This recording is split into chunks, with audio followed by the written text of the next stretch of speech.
Hey everyone, Danielle here, and welcome to day 7. Today we are going to be doing some mark making to start our page.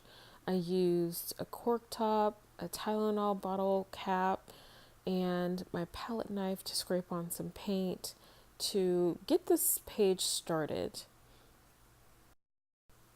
I knew that I needed a focal point, so I just chose a very simple bird silhouette to start off with.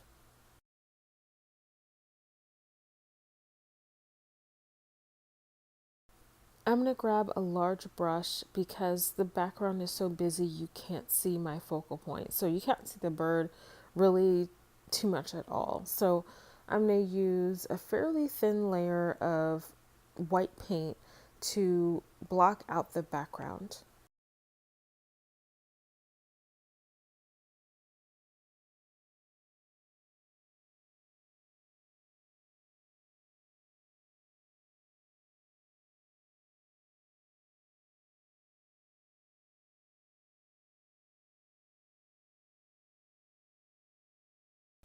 Now I'm careful not to cover up all of my blue that's in the background because I don't want to lose what's going on around the edges.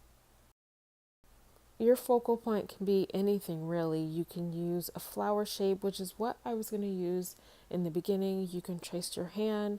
You can do whatever you want to kind of play around with um, the silhouette.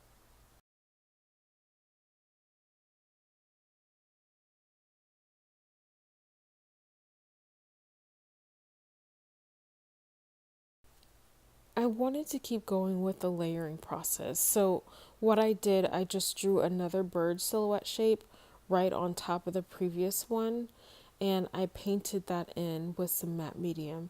And the reason why I'm using matte medium is because it keeps the paint really thin so you can still see through.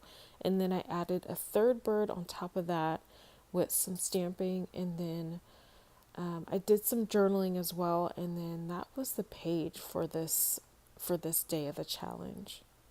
Thanks so much for watching, and I hope this helped you kind of get started for this prompt. Have a great day. Bye.